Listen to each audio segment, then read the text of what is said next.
FSB ने DeFi पर अपनी रिपोर्ट जारी की है। ये इदारा दुनिया भर के लिए क्रिप्टो स्टैंडर्ड्स बना रहा है। कई स्टेबल कॉइन इसी की वजह से बंद हुए और शायद अब USDT इसका शिकार हो। इसकी ये रिपोर्ट आपको मुस्तकबिल के बारे में, हुकूमती क्रैकडाउन्स के बारे में बताती है कि ये सब कैसे क्रिप्टो इंडस्ट्री के मुस्तकबिल पर असरअंदाज होने की कोशिश कर रहे हैं। मैंने आपको FSB की इस DeFi रिपोर्ट और इसके क्रिप्टो इंडस्ट्री पर असरात बताने के लिए ये वीडियो बनाई है। तो आए आज इस अहम तरीन मौजू की तरफ चलते हैं। लेकिन याद रखें, मैं किसी भी तौर पर आपका फाइनेंशियल एडवाइजर नहीं हूं। मैं हूं अली रेहान, आप देख रहे हैं crypto Baba. So let's dive in.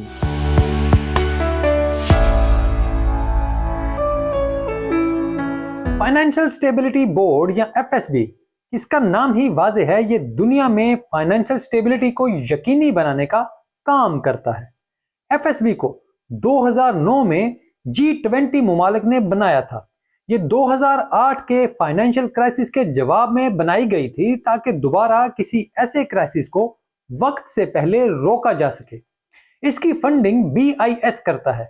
जो नहीं जानते उनको बताता चलूं कि BIS bank for international settlements है, जो सेंट्रल बैंक्स का सेंट्रल बैंक है। ये बैंक इन्हें ना सिर्फ फंडिंग मुहैया करता है बल्कि तमाम सेंट्रल बैंक्स को CBDC बनाने और इसके लिए कानून साजी में भी मदद करता है। FSB के पास कोई कानूनी हैसियत नहीं है, लेकिन इसकी रिकमेंडेशंस भी रुकन मुमालिक के लिए कानून का दर्जा रखती हैं। और जो भी ये अपने रुकन मुमालिक को रिकमेंड करता है, वहां इस पर फिर कानून साजी की जाती है। G20 मुमालिक के अलावा कुछ दूसरे मुमालिक भी इसके रुकन हैं। ये इन मुमालिक में मसाइल ढूंढती है और फिर इन पर पॉलिसी गाइडलाइंस बनाती है, और ये मुमालिक इस पर फिर अमल दरामद करना शुरू कर देते हैं। हालांकि किसी भी कानून के तहत ये अमल दरामद नहीं हो सकता, लेकिन बहुत से आलमी इदारों की तरह ये भी अनअकाउंटेबल ताकतवर इदारा है, जिसके कहने पर आलमी पॉलिसियां बनाई जाती हैं। ये बताने का मकसद सिर्फ इतना था कि FSB की बात और उनकी पॉलिसी इंतहाई अहम है। क्रिप्टो बुल मार्केट के दौरान इंडस्ट्री का हजम $3 ट्रिलियन हुआ। इस दौरान FSB ने क्रिप्टो मार्केट पर गौर शुरू किया और इसे मईशत के लिए डीस्टेबलाइजिंग फैक्टर करार दिया। फिर टेरा की तबाही के बाद इन्होंने इस पर पहली बार खुलकर तनकीद की और इसके लिए गाइडलाइंस की तैयारी पर काम शुरू कर दिया। अक्टूबर 2022 में FSB ने मुख्तलिफ सेक्टर्स के माहिरीन से क्रिप्टो पर बातचीत शुरू की ताकि इस पर कोई गाइडलाइंस तैयार की जा सके। इस साल के पहले 3 माह में भी इन्होंने पब्लिक मीटिंग्स का इनेकाद किया ताकि क्रिप्टो इंडस्ट्री को मजीद बेहतर तौर पर जाना जा सके, और अब जुलाई में ये अपनी गाइडलाइंस जारी करने की तैयारी कर रहे हैं। ये कहना फजूल होगा कि इनकी गाइडलाइंस ही तमाम मुमालिक में कानून की हैसियत रखेंगी। वर्ल्ड इकोनॉमिक फोरम में इस साल FSB के नुमाइंदों ने क्रिप्टो पर खुलकर बात की। FSB के नुमाइंदों का कहना था कि क्रिप्टो के डिस्टेबलाइजिंग फैक्टर से बचने के लिए इसे लोगों की पहुंच से दूर करना होगा। इस पर बैन्स लगाना जरूरी है ताकि मईशत को बचाया जा सके, क्योंकि इनके ख्याल में स्टेबल कॉइन्स को सबसे पहले रेगुलेट करने की जरूरत है, और मौजूदा स्टेबल कॉइन्स किसी भी सूरत FSB की शराइत पर पूरा नहीं उतरते।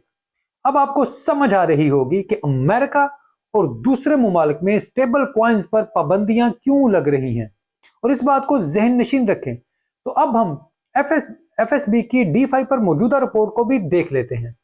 फाइनेंशियल स्टेबिलिटी बोर्ड की इस रिपोर्ट में बताया गया है कि DeFi का अभी रियल वर्ल्ड एसेट के साथ कोई ताल्लुक नहीं है, लेकिन ये मौजूदा ट्रेडिंग पैटर्न से ज्यादा मुख्तलिफ नहीं। इस वजह से इस पर भी मौजूदा कवानीन ही लागू होते हैं, यानी एग्जिस्टिंग लॉज जो हैं वो इस पर अप्लाई होते हैं। इसके लिए कोई अलहदा कानून साजी जरूरी नहीं होगी, लेकिन इसके साथ साथ उन्होंने ये भी कहा है कि क्रिप्टो में मौजूद DeFi टोकन्स की कोई वैल्यू नहीं। रिपोर्ट में डिसेंट्रलाइजेशन की गवर्नेंस को भी तनकीद का निशाना बनाया गया है, जिसमें बताया गया है कि 1% टोकन होल्डर्स के पास 90% वोटिंग राइट्स मौजूद हैं। और अगर ये सेंट्रलाइजेशन नहीं है तो और क्या है? वैसे ये मेरे मौकफ की ताकीद है, क्योंकि मैं भी अक्सर यही बात करता हूं। खैर, एफएसबी जैसे सेंट्रलाइज्ड अथॉरिटी को डिसेंट्रलाइजेशन से क्या लेना देना, उन्होंने इस पर ज्यादा बात भी नहीं की। इन्होंने इस रिपोर्ट में सबसे ज्यादा इनके लिए मसला यह है कि डीफाई तेजी से ग्रोथ कर रहा है, तेजी से बढ़ रहा है, जिससे मौजूदा ट्रेड के निजाम को खतरात लाहक है, क्योंकि ये गैर शफाफ है। हालांकि डीफाई की तमाम ट्रांजैक्शंस ऑन चेन मौजूद होती हैं, तो इसमें गैर शफाफियत कहां से आ गई? और इसके मुकाबले में रवायती ट्रेड में कुछ भी वाजे नहीं।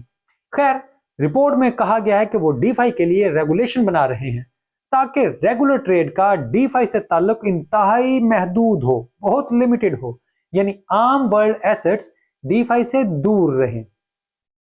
रिपोर्ट में यह तस्लीम किया गया है कि डीफाई रेगुलर फाइनेंस का मुतबादल निजाम है। इसमें बहुत से अच्छे पहलू मौजूद हैं। ये ज्यादा शफाफ भी है, लेकिन टेरा और एफटीएक्स की वजह से वो मौजूदा हालात को तस्लीम नहीं करते। हालांकि एफटीएक्स एक सेंट्रलाइज्ड एक्सचेंज थी और टेरा एक लॉगरिथमिक स्टेबल कॉइन, लेकिन इस सब के बावजूद डीफाई बगैर किसी मसले के ऑपरेशन करता रहा है और इन्हें इस तबाही से कोई मसला नहीं हुआ। लेकिन फाइनेंशियल स्टेबिलिटी बोर्ड की रिपोर्ट जानबूझकर या फिर अपनी कम इल्मी में इन चीजों को इकट्ठा देख रही है, एक साथ देख रही है। रिपोर्ट में सेल्सियस, यूएसडीटी और क्यू कॉइन के केसीएस टोकन का मॉडल भी मौजूद है। मुझे यह देखकर ऐसा लगा कि वो कोई सिग्नल दे रहे हैं और इन पर पाबंदी की बात कर रहे हैं, लेकिन ये मेरी रिपोर्ट पर कर राय है, कोई फाइनेंशियल एडवाइस नहीं है, क्योंकि मैं इस बारे में गलत भी हो सकता हूं। खैर, वापस रिपोर्ट पर आते हैं तो फाइनेंशियल स्टेबिलिटी बोर्ड की रिपोर्ट में बताया गया है कि एफएसबी स्टेबल कॉइन्स और रियल वर्ल्ड एसेट्स की टोकनाइजेशन पर तशवीश का इजहार करती है, क्योंकि मुसलसल क्रैश के बावजूद इन्वेस्टर्स की बहुत बड़ी तादाद डीफाई में जाना चाहती है और बहुत से लोग पहले ही इसमें मौजूद हैं।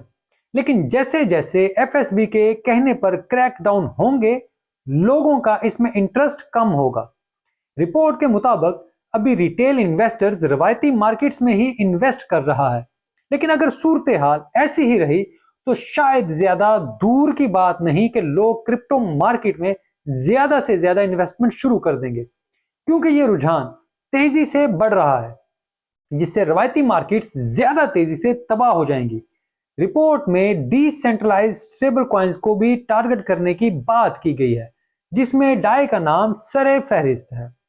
रिपोर्ट के मुताबिक डीफाई अगर छोटी सी इंडस्ट्री के तौर पर चलती रहे और अपनी नीश में काम करती रहे, यानी अपनी एक हदूद में काम करती रहे, तो इससे ज्यादा मसाइल नहीं होंगे। लेकिन अगर डीफाई मौजूदा निजाम के मुतबादल के तौर पर खड़ा हो गया तो इसकी वजह से बहुत मसाइल होंगे। इस मसला पर एफएसबी को शदीद तहफुजात हैं और इस वजह से इस रिपोर्ट में यह कहा गया है कि डीफाई जो है वो खत्म हो जाए और मौजूदा फाइनेंशियल सिस्टम में कोई भी तब्दीली ना आए और जैसे ये मौजूदा फाइनेंशियल सिस्टम चल रहा है चलता रहे। अब मैं अपने नताइज पर आता हूं जो रिपोर्ट पढ़कर मुझे लगे हैं। पहला ये कि तमाम मुमालिक ऐसी कानून साजी के खिलाफ हैं जिससे इंडस्ट्री खत्म कर दी जाए। जैसे चीन मेनलैंड की हद तक ये मानने को तैयार है, लेकिन हांगकांग को क्रिप्टो हब बनना चाहता है, वो इनका इतलाक वहां पर नहीं करेगा। रूस और ईरान जैसे मुमालिक क्रिप्टो में इंटरनेशनल पेमेंट कर रहे हैं और किसी भी सूरत डॉलर की ट्रेड के कायल नहीं है। ऐसे ही यूरोप और इंग्लैंड भी इस बात पर तैयार नहीं कि डॉलर का तसल्लुत कायम रखने के लिए तमाम गलत कवानीन को मान लिया जाए। हाँ, रिपोर्ट की वजह से बहुत से जाली डीफाई प्रोजेक्ट्स पर पाबंदी जरूर लगेगी, लेकिन हकीकी डिसेंट्रलाइज्ड फाइनेंशियल प्रोजेक्ट्स को ग्रीन सिग्नल भी मिलेगा, जो फिर रियल वर्ल्ड एसेट्स से इंटरेक्ट कर सकेंगे, जो इंडस्ट्री के लिए इंतहाई जबरदस्त होगा और फिर क्रिप्टो फले फूलेगी, आगे बढ़ेगी। अगर आपको ये वीडियो अच्छी लगे तो इससे लाइक और चैनल को सब्सक्राइब जरूर करें। कमेंट में आपकी राय का इंतजार रहेगा। आपकी राय हमारा हौसला बढ़ाती है और आप अक्सर हमारी गलती की भी निशानदेही कर देते हैं, तो कहीं पे भी कुछ गलत नजर आए तो जरूर बताइएगा। वीडियो देखने के लिए आपका बहुत शुक्रिया।